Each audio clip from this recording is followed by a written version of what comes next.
Hello student, আজকে class 7-এর আমরা সমানুপাত অধ্যায়টা শুরু করব। তো সমানুপাত অধ্যায়টা শুরু করার আগে সমানুপাত জিনিসটা কি তোমরা সেটা একটু জেনে নাও। দেখো, সমানুপাত এটাকে যদি আমরা ভাঙি তাহলে সম যুক্ত অনুপাত। সম মানে কি? সম মানে হচ্ছে সমান, সম মানে সমান, মানে সমান অনুপাত, মানে অনুপাতগুলো কি থাকবে? সমান থাকবে, তাহলে আমরা সেটাকে বলতে পারবো সমানুপাত। দেখো, তোমাদের আমি উদাহরণ দিয়ে বোঝাচ্ছি। ধরো একটা অনুপাত আমাকে বললো 2:3, এবং আরেকটা উদাহরণ দেখো 6:9। তাহলে এটা যদি আমি লঘিষ্ঠ আকার করি, 3 দিয়ে যদি কাটি, 3 দুগুণে 6, 3 তিরিকে 9। তো এটা পেয়েছি 2:3, এটাও পেলাম 2:3। তাহলে দেখতে পাচ্ছ যে অনুপাত দুটো কিন্তু সমান, তাহলে এই সব অনুপাতগুলোকে আমরা সমানুপাত বলতে পারবো। তো এটাকে লিখবো কিভাবে যে এটা সমানুপাত? প্রথমে এটা লিখবো 2:3 সমানুপাত 2:3। বুঝতে পেরেছ? এই যে চিহ্নটা দেখছো, এটা হচ্ছে সমানুপাত। যেমন তোমরা যোগ চিহ্ন, বিয়োগ চিহ্ন, গুণ চিহ্ন এইগুলো চিহ্নে এসেছো, তো এখানে এই চিহ্নটা হচ্ছে সমানুপাত, এটা জেনে রাখো। এবার এই সমানুপাতের এটাকে বলবো আমরা প্রথম পদ। ঠিক আছে, এটাকে বলবো প্রথম পদ, এটাকে বলবো দ্বিতীয় পদ, এটা তৃতীয় পদ, আর এটা হচ্ছে চতুর্থ পদ, এটা চতুর্থ পদ। ঠিক আছে, তো এটাকে যদি আমরা ভগ্নাংশের আকারে লিখি তাহলে হবে 2/3, তাই তো? আর এই সমানুপাতটাকে আমরা সমান দিতে পারবো, তাহলে এটাও 2/3। এখানে 2/3 মানে এটা প্রথম পদ বাই দ্বিতীয় পদ, প্রথম পদ বাই দ্বিতীয় পদ, দ্বিতীয় পদ সমান সমান এখানে 2/3 মানে এটা তৃতীয় আর চতুর্থ, তাহলে তৃতীয় পদ বাই চতুর্থ পদ। ঠিক আছে, এবার এখানে আমাদের কর্নারে কর্নারে যদি গুণ করি তাহলে প্রথম পদের সঙ্গে চতুর্থ পদ গুণ হবে। আগে হচ্ছে প্রথম পদ, প্রথম ইন্টু চতুর্থ পদ, তাই তো? আমি একবারই পদ লিখলাম, বারবার লিখে ভিডিওটা অনেক লং হয়ে যাবে, তাই একটু শর্টকাট করছি। সমান দ্বিতীয় ইন্টু তৃতীয় পদ, দ্বিতীয় ইন্টু তৃতীয় পদ। বুঝতে পেরেছ? মানে এটা থেকে কি বুঝছো যে কোনো যদি আমাকে একটা অনুপাত দিয়ে দেয় তাহলে ওদের প্রথমের সঙ্গে চতুর্থর গুণফল আর দ্বিতীয়র সঙ্গে তৃতীয় পদের যদি গুণফল করে তারা সমান হয়, তাহলে আমি বলতে পারবো যে অনুপাতটা সমানুপাতে আছে। ঠিক আছে, এবার তোমরা বুঝতে পারবে অঙ্ক। দেখো, নিজে করি 3.1। এখানে আমাকে অঙ্কগুলো কি বলছে? নিচের অনুপাতগুলি সমান কিনা দেখি ও 4টি সংখ্যা সমানুপাত কিনা লিখি। এই যে আমাকে অনুপাতগুলো দিয়ে দিয়েছে, এরা সমান কিনা আমাকে দেখাতে হবে। তাহলে একের অঙ্কটা কি বলছে? 7:2 এবং 28:8। এটাকে তো আমার লঘিষ্ঠ রূপ করা যাবে না, কিন্তু এটাকে যদি কাটি 4 দিয়ে, 4 দুগুণে 8, 4 7 28, তাহলে এটাও 7:2, এটাও 7:2। তাহলে এই অনুপাতটা তো সমান নাকি? তাহলে লিখে দাও, অতএব এই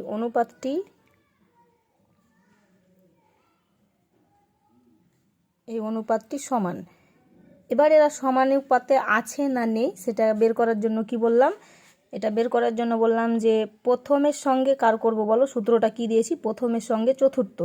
তাহলে প্রথম ইন্টু চতুর্থ, চতুর্থ মানে কি এখানে বলো? 8।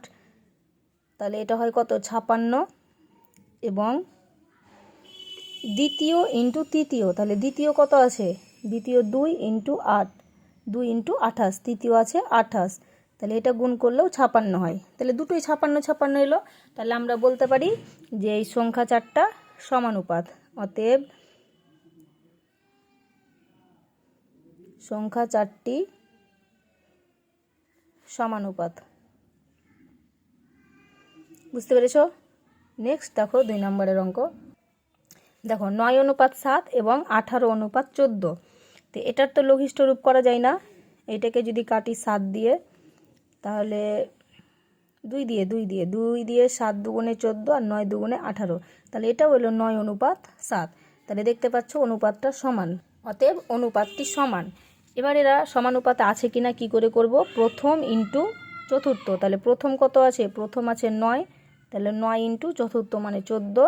তাহলে এটা 9 14 কত হয় 126। এবং আবার কত হবে বলো, দ্বিতীয়র সঙ্গে তৃতীয়, তাহলে দ্বিতীয় আছে 7 ইন্টু তৃতীয় হচ্ছে 18, তাহলে এটাও 126। তাহলে এরা কিন্তু সমানুপাতে।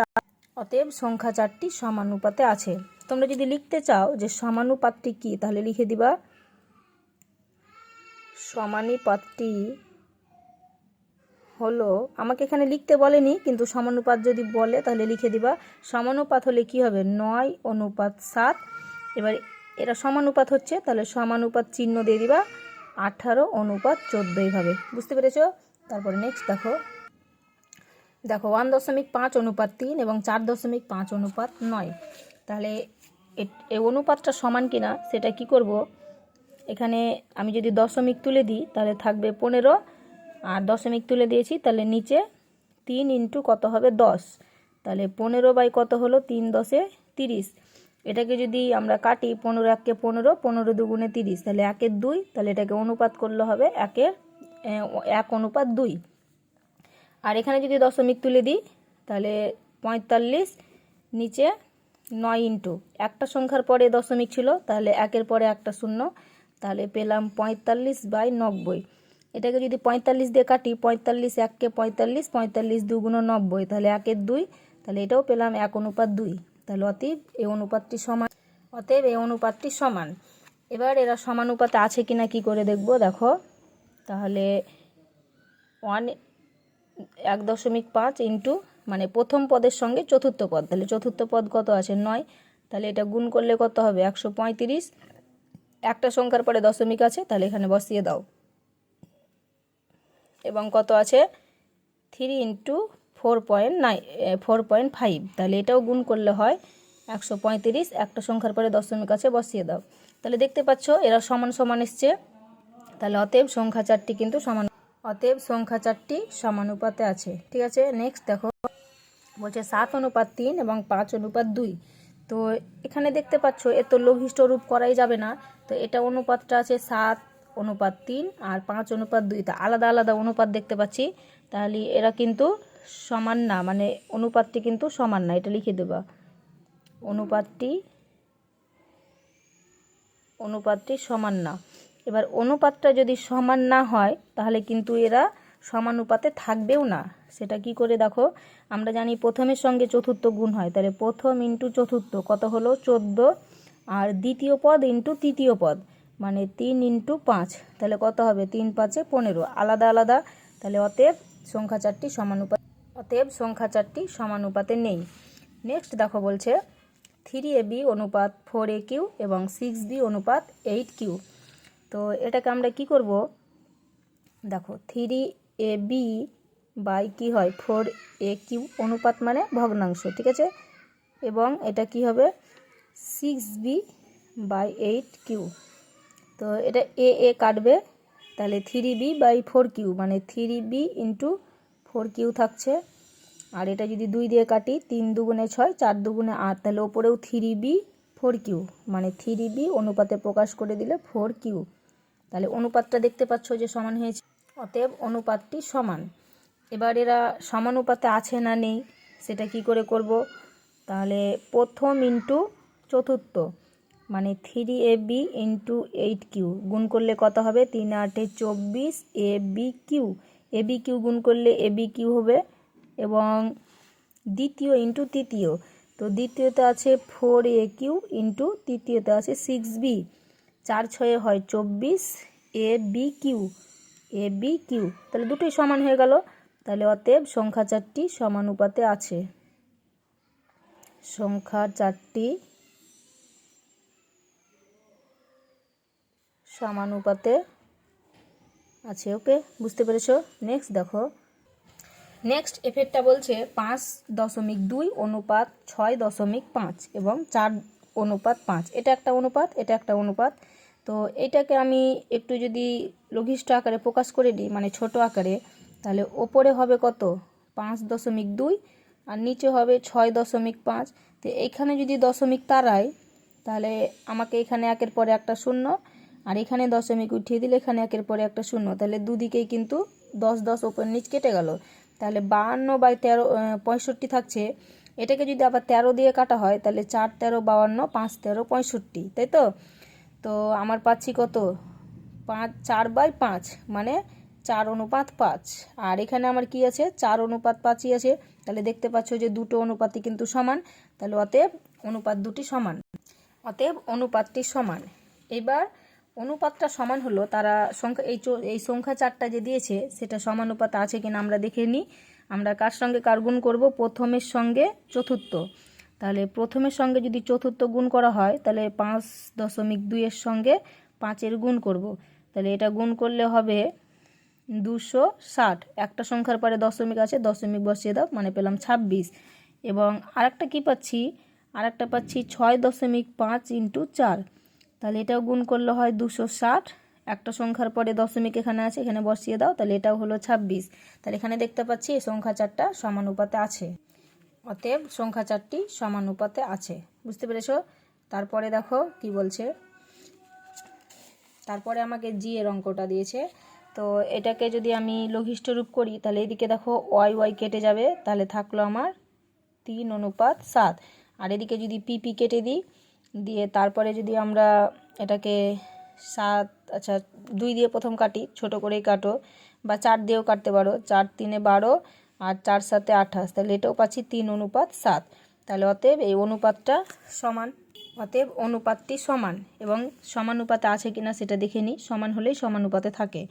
তাহলে প্রথম ইন্টু চতুর্থ, তাহলে প্রথম আছে 3y ইন্টু চতুর্থ আছে 28p। 3y 28p যদি গুণ করা হয় তাহলে পাবো 84py। এবং আর একটা কী পাচ্ছি না, 7y ইন্টু 12p। দ্বিতীয়ের সঙ্গে তৃতীয় হয়, তাহলে 7 12 কত হয়, 84py। তাহলে দেখতে পাচ্ছ দুদিকে সমান পেয়েছি, তাহলে এরা সমানুপাতে আছে, অতএব সংখ্যা 4টি সমানুপাতে আছে। তারপরে এই চেটটা দেখো কি বলেছে, এই চেটটা বলেছে। তো এখানে অনুপাতটা সমান আছে কিনা কি করে দেখব, দেখো এখানে 5pq 7pr। এটাকে যদি আমরা একটু ছোট করে নিই তাহলে 3 5 15, তাহলে 5s। আর এখানে 3 7 21q, তাই তো? সংখ্যাগুলো সমান হলেও এখানে কিন্তু ওদের যে চলরাশি সেগুলো কিন্তু সমান নেই। তাহলে আমরা এটা বলতে পারি যে অনুপাতটা কিন্তু সমান না। বুঝতে পেরেছো? দেখে নাও, অনুপাতটি সমান না, এবং অনুপাতটি যেহেতু সমান না তাহলে সংখ্যা 4টি কিন্তু সমানুপাতে নেই। বুঝতে পেরেছো? তারপরে আমাদের এই অঙ্কগুলো শেষ হলো। 2-এরটা বলছে একটি আয়তাকার চিত্রের দৈর্ঘ্য 10 সেন্টিমিটার এবং প্রস্থ 6 সেন্টিমিটার। চিত্রটির দৈর্ঘ্য প্রস্থ 2 সেন্টিমিটার বাড়ানো হলো। আয়তাকার চিত্রটির দৈর্ঘ্য প্রস্থ একই অনুপাতে থাকবে কিনা দেখি। তাহলে আয়তাকার চিত্রের দৈর্ঘ্য প্রস্থ অনুপাতটা আমরা আগে লিখে নিচ্ছি। আয়তাকার চিত্রের দৈর্ঘ্য ও প্রস্থের অনুপাত। দৈর্ঘ্য প্রস্থের অনুপাতটা কত বলেছে না, বলেছে 10 সেন্টিমিটার, আর প্রস্থটা বলেছে 6 সেন্টিমিটার। লঘিষ্ঠ রূপ যদি করি তাহলে 5 সেন্টিমিটার, 5 2 10, আর এখানে 3 2 6, তাহলে 5 আর 3 পেলাম। এবার যদি দৈর্ঘ্য প্রস্থ 2 সেন্টিমিটার করে বাড়ানো হয়, দৈর্ঘ্য ও প্রস্থ 2 সেন্টিমিটার করে বাড়ানো হলে নতুন আয়তক্ষেত্রের দৈর্ঘ্য প্রস্থের অনুপাতটি হবে। দেখো, দৈর্ঘ্য প্রস্থ 2 সেন্টিমিটার করে বাড়ানো হলে নতুন আয়তাকার চিত্রের দৈর্ঘ্য প্রস্থের অনুপাতটা কত হবে। আগে ছিল 10, তার সঙ্গে যদি 2 বাড়িয়ে দিই তাহলে হয়ে যাবে 12 সেন্টিমিটার অনুপাত। প্রস্থটা ছিল 6, তার সঙ্গে 2 বাড়িয়ে দিলাম, তাহলে এটা হয়ে যাবে 8 সেন্টিমিটার। তো 12 সেন্টিমিটার 8 সেন্টিমিটার, এটা লঘিষ্ঠ যদি রূপ করি, 4 দিয়ে যদি কাটি, 4 3 12, আর এখানে 4 2 8, তাহলে 4:2 পাচ্ছি। আগে পেয়েছিলাম আমরা 5 সেন্টিমিটার আর 3 সেন্টিমিটার, এবার পেয়েছি আমরা 4 সেন্টিমিটার 2 সেন্টিমিটার। তাহলে ওদের দৈর্ঘ্য প্রস্থের অনুপাতটা কি একই থাকছে? একই থাকছে না, অতএব দৈর্ঘ্য প্রস্থের অনুপাত একই থাকবে না। তারপর দেখো পরাণবাবু 500 গ্রাম চিনি 17.50 টাকায় কিনলেন এবং দীপেনবাবু 2 কিলোগ্রাম চিনি 70 টাকায় কিনলেন। চিনির পরিমাণ ও দাম সমানুপাতে আছে কিনা দেখি। তো এটা কি করে করব দেখে নাও 3 নম্বরের অঙ্কটা। তো 2 কিলোগ্রাম মানে কত সেটা বলো আগে। আচ্ছা 1 কিলোগ্রাম মানে কত হয় 1000 গ্রাম, তাহলে 2 কিলোগ্রাম মানে কত 2000 গ্রাম। যেহেতু আমাকে এখানে পরাণবাবুর 500 গ্রাম বলেছে আর দীপনবাবুর 2 কিলোগ্রাম বলেছে, তো গ্রামটা যেহেতু ছোট তাহলে দীপেনবাবুর যে 2 কিলোগ্রাম বলেছিল সেটাকে আমি গ্রামে পরিণত করে নিই। অনুপাতের অঙ্ক আমাকে এককগুলো মানে রাশিগুলো কিন্তু একই হতে হবে, বুঝতে পেরেছ? ওর ছিল কিলোগ্রাম, আমি ওটাকে 2 কিলোগ্রাম করে নিলাম। তাহলে পরাণবাবু ও দীপেনবাবুর চিনির পরিমাণের অনুপাতটা আগে লিখে নিই। দেখো পরাণবাবু ও দীপেনবাবুর চিনির পরিমাণের অনুপাত, তাহলে ওর কত ছিল পরাণবাবুর ছিল 500 গ্রাম, পরাণবাবুর কত ছিল 500 গ্রাম আর দীপেনবাবুর ছিল 2 কিলোগ্রাম, তো সেটাকে আমি গ্রামে পরিণত করে নিয়েছি মানে 2000 গ্রাম, তাই তো? এখানে দুটো শূন্য এখানে দুটো শূন্য কেটে দাও, তারপরে 5 দিয়ে 5 একে 5 4 5 20, মানে এখানে পেলাম 1 গ্রাম, এখানে পেলাম আমরা 4 গ্রাম। এবার বলেছে যে তাদের চিনির দামের অনুপাতটা, ঠিক আছে? এই যে এটা হলো চিনির পরিমাণের অনুপাত, আর এবার হয়েছে পরাণবাবু ও দীপেনবাবুর চিনির যে দাম। তো পরাণবাবু কত টাকায় কিনেছিল 17.50 টাকায়, অনুপাত দীপেনবাবু কিনেছিল 70 টাকায়। তো এখানে যদি আমরা দশমিক তুলে দিই তাহলে হয়ে যাবে 1750, আর এখানে যেহেতু আমরা দশমিক তুলে দিয়েছি 2 ঘর পরে দশমিক ছিল, তাহলে এদিকে দুটো শূন্য বসিয়ে দাও, এখানে একটা শূন্য কেটে দাও। এটাকে যদি আমরা 5 দিয়ে কাটি তাহলে 5 3 15, 2 বাকি থাকলো 17, তো 15 কেটে গেছে 2 বাকি থাকলো 25 থাকছে, 5 5 25। এটা 5 দিয়ে যদি কাটি 5 14 70, একটা শূন্য বসলো। আবার 5 দিয়ে যদি কাটি 5 7 35, হ্যাঁ, তারপরে 5 2 গুণে 10, 14 আছে 10 কেটে দিয়েছি 4 বাকি থাকলো, তাহলে এখানে 4 আর শূন্য বসলে কত হয় 40, তাহলে 5 8 40, আবার 7 1 7 4 7 28, তাহলে এটাও পেলাম কত, এটা পেলাম 1:4, 1:4। তাহলে দেখতে পাচ্ছ যে চিনির পরিমাণ আর চিনির দাম কিন্তু সমান অনুপাতে আছে, বুঝতে পেরেছ? তাহলে অতএব চিনির পরিমাণ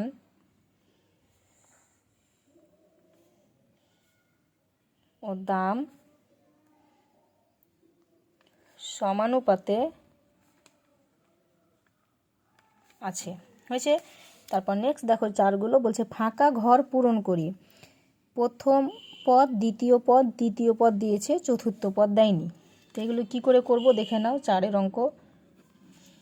প্রথম পদ কত বলেছিল 5:7, তারপরে সমানুপাত দিয়েছে 25:, এখানে কত দিয়েছে আমাকে দেয়নি, তাহলে এখানে আমি মনে করি যে x, ঠিক আছে। চতুর্থ পদটা আমাকে দেয়নি, তাহলে আমি ধরি এটা তো চতুর্থ পদ, তাহলে ধরি চতুর্থ পদ কি x, তাহলে এটাকে ভগ্নাংশের আকারে লিখলে কত হবে 5 7, সমানুপাতটা হয়ে যাবে সমান, তাহলে এটা হবে 25 বাই কত x।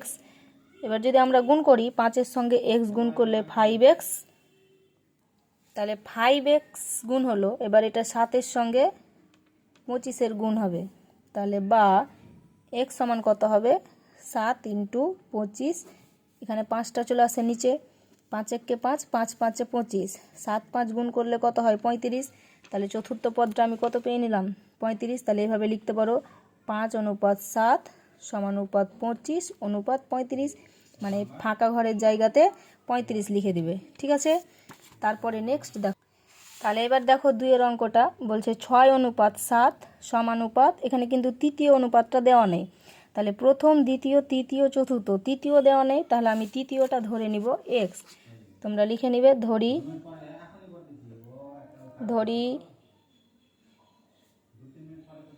ধরি তৃতীয় পদ x, ঠিক আছে। তাহলে এটা ভাগের আকারে লিখলে হবে 6/7 সমান কত x/35। এবার এই নিচের সাথে ওপরের গুণ হয়, 7-এর সঙ্গে যদি x এর গুণ করি তাহলে 7x, আর এখানে 35-এর সঙ্গে 6 গুণ করলে 35 × 6, তাহলে বা x সমান কত হবে 35 × 6, আর 7টা নিচে নেমে যাবে, 7 1 7 5 7 35, তাহলে 5 6 কত পেলে 30, বুঝতে পেরেছো? তারপর 3 নাম্বারটা দেখো চতুর্থ পদ বের করতে দিয়েছে। তা আমি একের অঙ্কটা যেভাবে করালাম চতুর্থটা সেই একইভাবে তোমরা করে আমাকে জানাবে, না পারলে কমেন্ট করে জানাবে, আমি করে দেব। তারপর 4এরটা দেখো, 4এরটা তৃতীয় পদ বের করতে বলেছে। তৃতীয় পদটা আমি 2 নম্বরের অঙ্কটা বের করে দিলাম। একই রকম করে তোমরা বাড়িতে করার চেষ্টা করবে, তোমাদের এটা হোমওয়ার্ক থাকলো। কোনো প্রবলেম হলে আমাকে জানাবে, আমি চেষ্টা করব তোমাদের সমাধান করে দেওয়ার। বন্ধুদের মধ্যে শেয়ার করে দিও। নেক্সট ভিডিও পেতে আমাদের চ্যানেলটি সাবস্ক্রাইব করে দিবে।